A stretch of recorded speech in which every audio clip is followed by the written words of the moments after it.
السلام عليكم واهلا بكم في فيديو جديد. الفيديو ده مهم جدا، هنتكلم عن كاس السوبر المصري ما بين الاهلي والزمالك، الزمالك والاهلي. الماتش ده بكره يوم الجمعه الساعه 7. ماتش مهم طبعا، هنتكلم عليه والاحصائيات والارقام وكل حاجه.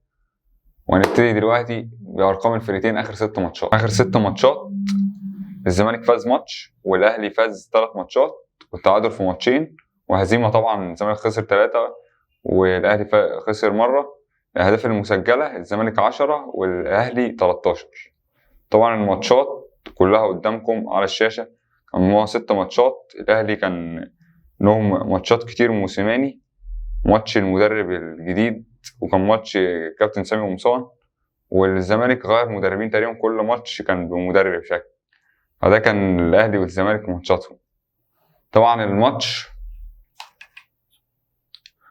طبعا أنا عرفت الماتش قناة أبو ظبي عاملة إعلانات جامدة كتيرة جدا على جوه الادسنس ومنزلها على اليوتيوب وكل حته. انا شفت اصلا اعلان على اليوتيوب، فعرفت بقى الماتش وميعاده وكل حاجه ترتيبات. ده 5 مرة يتلعب على الامارات، ملعب الامارات.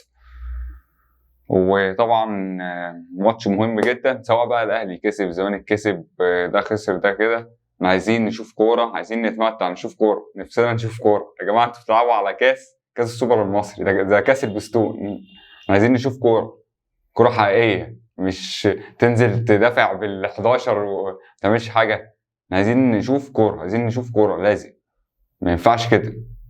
اهم حاجه الكوره، سواء كسبت او خسرت او مش حاجه. احنا في الاخر احنا بنتفرج للمتعه، مش لحاجه تانية.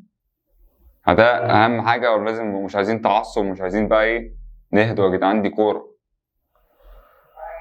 طبعا ماتش مهم هيتلعب يوم الجمعه الساعه 7 ان شاء الله. ممكن يبقى فيه كده، مش عارف، ممكن نطلع بعد الماتش فيديو كده سريع ان شاء الله يعني. فبس بقى ان شاء الله الماتش يبقى نلعب كوره. يعني عندك فيريرا مدرب الزمالك الولايه الثانيه، وعندك كولر مدرب الاهلي الجديد. هنشوف بقى اللي هيحصل في الماتش. ان شاء الله يبقى ماتش قوي وممتع ان شاء الله. ده الجانب المصري. جانب بقى دوري ابطال، انتوا عارفين الكوارث اللي حصلت في الجوله الخامسه في دوري ابطال.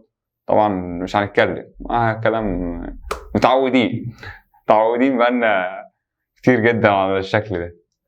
بس لو عجبك الفيديو متنساش اللايك والشير والسبسكرايب وتفعيل جرس التنبيهات. تابعني بقى على كل السوشيال ميديا في الديسكريبشن. ولازم تعمل اشتراك في القناة لأن الجديد شديد جدا. بس نشوفكم في فيديو جديد. سلام.